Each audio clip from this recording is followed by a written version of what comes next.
Shalom saudaraku yang kekasih, kita bersyukur bahwa hari-hari kita boleh disertai oleh Tuhan. Kita percaya ketika kita datang dalam kerinduan di hadirat Bapa di surga, maka kita akan merasakan bahwa Tuhan turut bekerja di dalam segala hal untuk mendatangkan kebaikan bagi saya dan saudara. Apapun yang kita alami, apapun yang terjadi, kita mau katakan bahwa Tuhan Yesus itu baik. Tuhan, Engkau punya rencana yang indah, dan kami bersyukur punya Engkau, satu-satunya yang kami andalkan.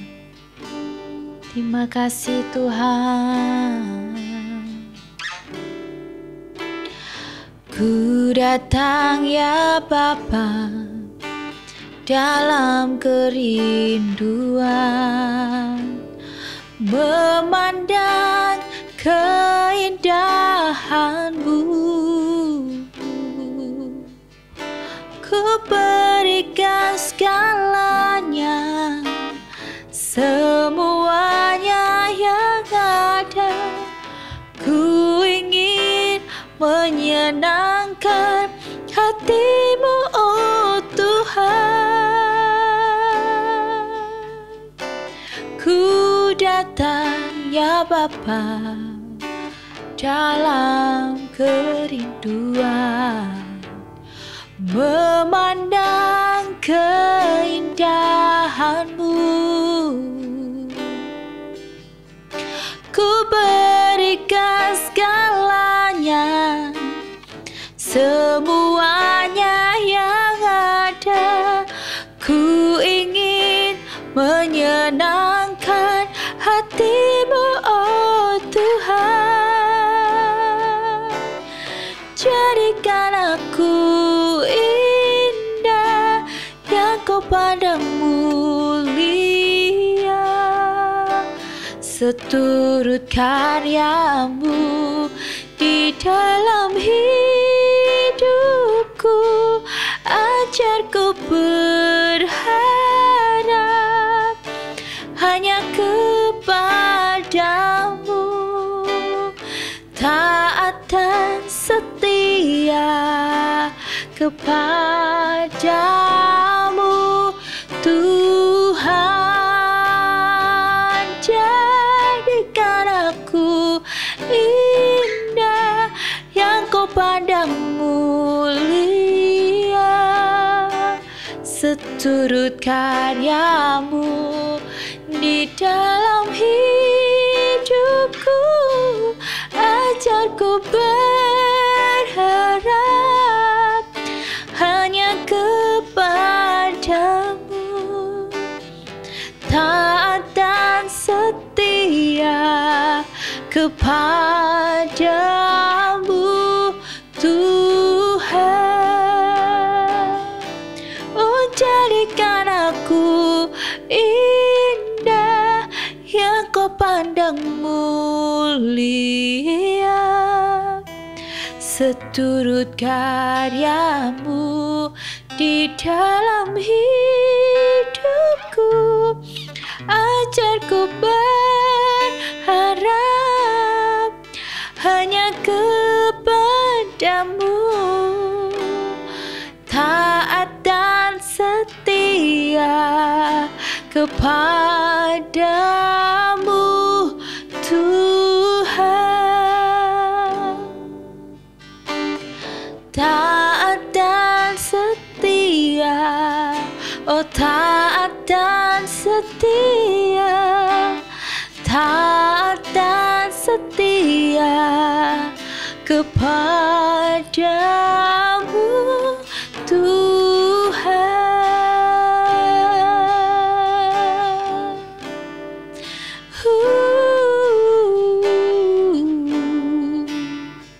Jadikan ku indah, oh Engkau berkenan atas hidupku.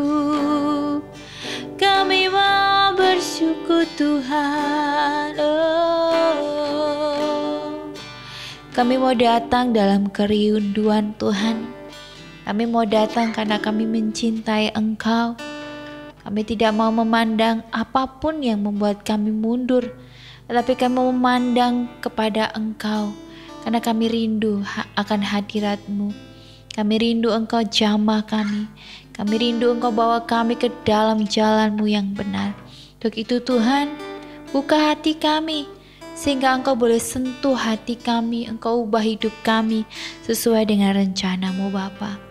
Sehingga ketika kami mendengarkan firman, merenungkannya, dan kami melakukannya, dan kami bawa itu dalam hidup kami setiap hari, supaya kami menjadi kuat di dalam Engkau. Karena Engkaulah kekuatan kami. Kami bersyukur punya Tuhan yang baik. Dan kami percaya tidak ada satupun yang gagal. Tidak ada rencana satupun yang tidak Engkau genapi dalam hidup kami. Rencana-Mu indah. Kami bersyukur dan berterima kasih. Dalam nama Tuhan Yesus, haleluya, amin. Shalom saudaraku yang kekasih, kita bersyukur bahwa penyertaan Tuhan begitu baik buat saya dan saudara. Untuk itu mari saat kita datang di dalam hadirat Tuhan, kita datang memberi hidup kita, memberi diri kita, yaitu apa? Untuk mendengarkan firman Tuhan. Karena firman itu menguatkan, memampukan saya dan saudara untuk tetap bertahan di dunia ini. Mari kita mau baca bersama-sama di Yohanes 15 ayat 1 sampai ayat yang ke-8 yang berbunyi demikian. Pokok anggur yang benar. Akulah pokok anggur yang benar dan Bapakulah pengusahanya. Setiap ranting padaku yang tidak berbuah dipotongnya, dan setiap ranting yang berbuah dibersihkannya, supaya ia lebih banyak berbuah. Kamu memang sudah bersih karena firman yang telah kukatakan kepadamu. Tinggallah di dalam aku dan aku di dalam kamu. Sama seperti ranting tidak dapat berbuah dari dirinya sendiri kalau ia tidak tinggal pada pokok anggur, demikian juga kamu tidak berbuah jikalau kamu tidak tinggal di dalam aku. Akulah pokok anggur dan kamulah ranting-rantingnya. Barang siapa tinggal di dalam aku dan aku di dalam dia, ia berbuah banyak. Sebab di luar aku kamu tidak dapat berbuat apa-apa. Barang siapa tidak tinggal di dalam aku, ia dibuang keluar seperti ranting dan menjadi kering. Kemudian dikumpulkan orang dan dicampakkan ke dalam api, lalu dibakar. Jikalau kamu tinggal di dalam aku dan firmanku tinggal di dalam kamu, mintalah apa saja yang kamu kehendaki dan kamu akan menerimanya.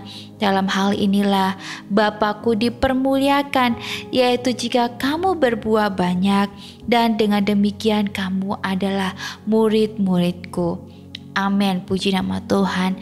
Di sini berbicara firman Tuhan tentang pokok anggur yang benar, ya.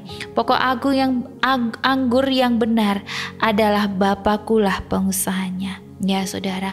Di sini dalam hidup saya dan saudara, seringkali kita merasa bahwa diri kita ditempatkan pada suatu tempat dan kita merasa bahwa kita tidak bertumbuh, ya. Di sini firman Tuhan berkata bahwa sama hal tidak bertumbuh itu sama hal setiap ranting yang tidak berbuah, ya, akan dipotongnya, dan setiap ranting yang berbuah akan dibersihnya supaya ia lebih banyak berbuah.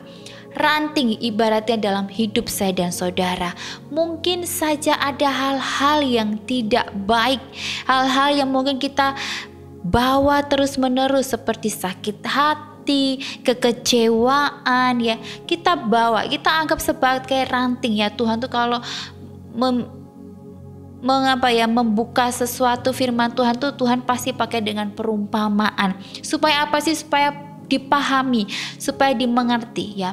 Ketika ranting ini saya dan saudara, hidup kita masih dalam hal duniawi, ya, maka akan dibuang, ya. Hal-hal itu harus dibuang, dibersihkan, ya. Ketika kita berbuah pun juga harus dibersihkan, ya, saudara.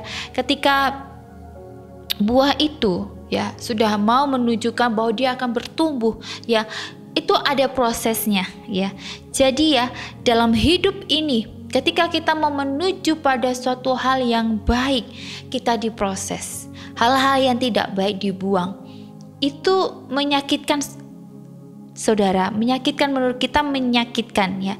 Tetapi hal yang menyakitkan itu justru ya membawa kita untuk bertumbuh. Jadi kadang-kala kita tidak kurang memahami, kurang mengerti apa yang Tuhan mau sebenarnya dalam hidup saya dan saudara. Sehingga kita tuh merasa bahwa kita sendiri, kita merasa bahwa kita kok seperti ini aja. Saya pernah merasakan ya, dimana saat momen dimana saya merasa stuck ya, ketika saya ke gereja ya, dan saya merasakan bahwa kok saya gak bertumbuh ya gitu ya, kok saya tidak seperti dia ya. Jadi kayaknya kita sedang membandingkan ya, karena kita melihat rumput yang hijau, kita melihat mungkin saja kita baru pertama kali nih ya masuk di gereja lain misalnya seperti itu ya. Saya juga memang seperti itu, masuk di gereja lain terus melihat tuh kayaknya ini friendly banget ya. Kan kita nggak pernah tahu ya, awal-awal tuh memang munculnya manis ya. Tapi Tuhan tuh kasih saya hikmat tuh luar biasa, saudara. Ketika saya ada di momen dimana saya ini merasa bahwa kok saya tidak bertumbuh gitu ya, Tuhan tuh justru membawa saya ke suatu tempat dimana memang yaitu tadi, ketika saya merasa bahwa oh ini friendly ya, kok gerejanya ini kok kayaknya komunitasnya oke nih ya, kayaknya dia memahami aku banget gitu ya, kok dia kayaknya memenuhi segala kebutuhanku ya, misalnya kayak gitu ya. Dan di situ saya berpikir bahwa oh berarti yang di sana tuh yang dulu tuh saya tuh nggak bertumbuh karena mereka tuh nggak friendly gitu.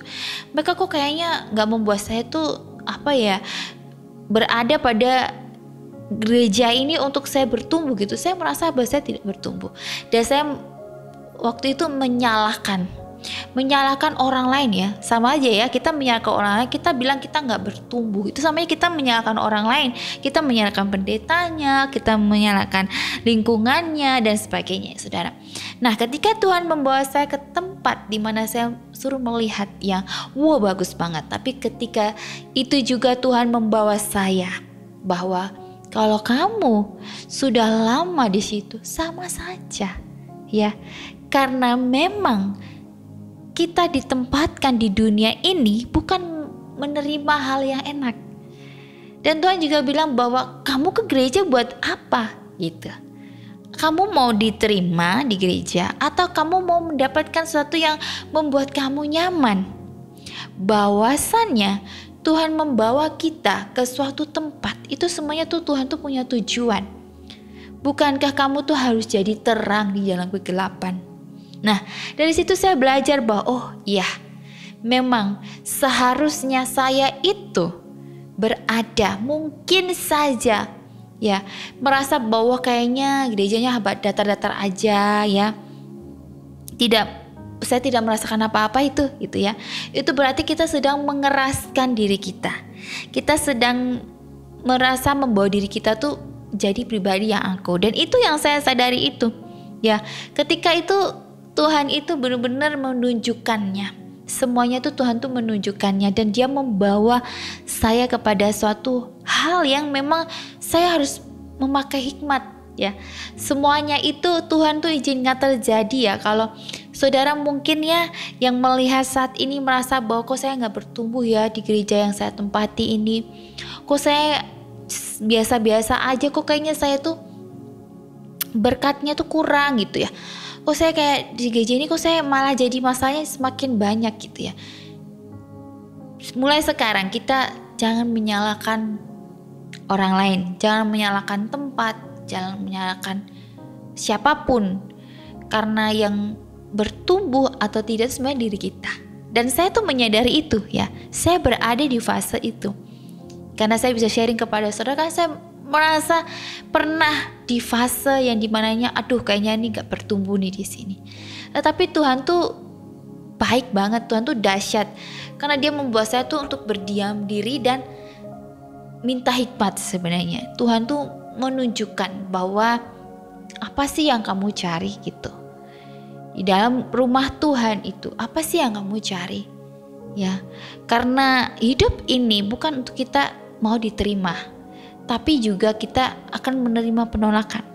Bukan cuma di gereja, tetapi dimanapun juga kita akan berada, ya di lingkup perkampungan, ya di perumahan, di komunitas, di apapun pekerjaan, kita akan ada orang yang dimana menolak kita, ya. Ada dimana orang yang membuat kita tidak nyaman, ya. Tapi justru di situ Tuhan mau kita bertumbuh. Untuk itu saudara, saya mulai saya bangkit. Saya harus buang pikiran-pikiran saya yang dulu.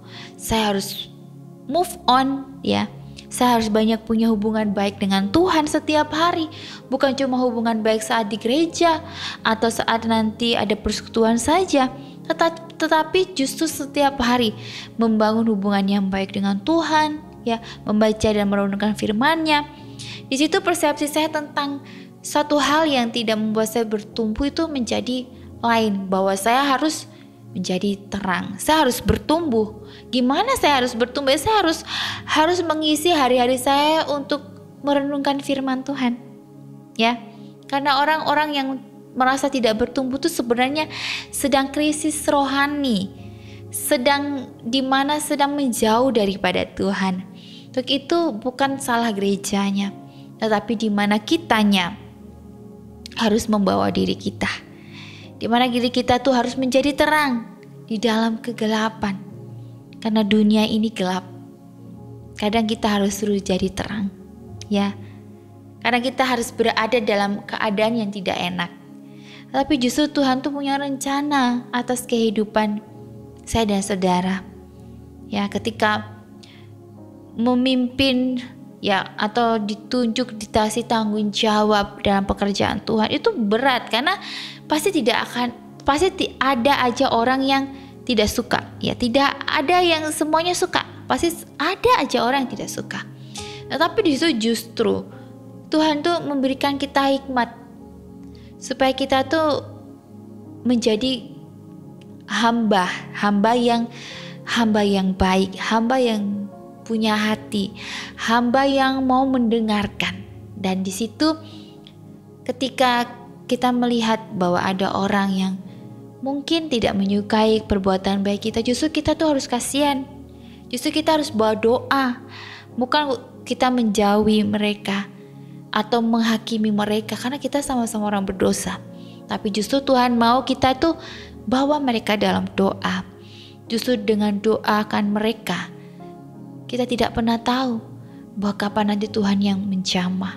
Begitu kita terus berdoa untuk jiwanya, agar jiwanya diselamatkan. Untuk itu saudara, ya, ketika kita mau masuk ke dalam hadirat Tuhan, ya, Tuhan mau kita mau ingat sesuatu, ya, kita punya pergumulan.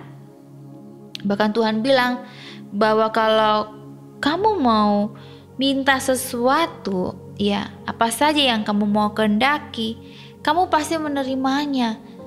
Tapi kalau kamu tinggal di dalam firman-Ku, itu persyaratannya. Kamu harus percaya di dalam Aku, hidupmu harus berkenan di hadapan-Ku, ya. Kalau mungkin belum dijawab doanya oleh Tuhan, saudara harus lebih dekat kepada Tuhan dengan tulus dan ikhlas, tanpa iming-imingi sesuatu. Karena Tuhan itu lebih tahu dari segala apapun. Manusia boleh merencanakan, tetapi kehendak Tuhanlah yang terjadi. Manusia itu bisa menimbang, tetapi Tuhanlah yang memutuskan. Untuk itu dalam hidup ini kita tidak boleh sembarangan, kita tidak boleh sembrono, karena Tuhan mau saya dan saudara itu hidup berbuah, menjadi berkat, menjadi terang bagi banyak orang, ya. Karena hidup ini singkat, ya. Ketika saya selalu melakukan segala sesuatu, tapi kalau ketika ada rasa capek, rasa kayak sedih gitu, ya, saya ingat lagi bahwa Tuhan, saya hidup di dunia ini sementara, ya. Jadi saya yang dipikirkan adalah saya harus melakukan yang terbaik, sehingga nanti kelak Engkau datang, saya menerima upah, yaitu upahmu besar di sorga. Ya, itu yang saya ingat. Itu membuat saya menjadi lega, Itu saya membuat saya menjadi bahagia, karena yang saya ingat bahwa saya tuh hidup bukan di dunia ini saja, tapi nanti saya akan dipertanggungjawabkan. Untuk itu ketika saya letih, capek, ingin menyerah, saya ingat lagi bahwa Tuhan, saya mau berada dalam kerajaan-Mu. Untuk itu di dunia ini saya melakukan segalanya dengan sebaik mungkin, dan saya tidak memikirkan hasil, karena hasil kan milik Tuhan. Ketika saya melakukan sebaik-baiknya, di situ Tuhan justru memberikan saya kekuatan. Tuhan berikan saya kemampuan. Dan saudara, saya mau ajak saudara dalam hidup ini, jangan pernah mengandalkan kekuatanmu, pikiranmu, ya, kekayaanmu, ya, kebisaanmu, kepintaranmu. Jangan, karena itu hanya bersifat sesaat. Bahkan juga kita jadi salah ambil keputusan. Untuk itu kita hidup harus berdasarkan apa yang Tuhan mau, yaitu lewat firman-Nya. Untuk itu perlu sekali kita merenungkan firman itu setiap hari. Mari kita mau berdoa. Kami bersyukur Bapa, kami diingatkan kembali bahwa pertumbuhan itu terjadi bukan karena suatu tempat saja, tetapi kitanya yang mau bertumbuh, kitanya yang mau setia, kitanya yang punya hubungan baik dengan Tuhan dan dengan sesama.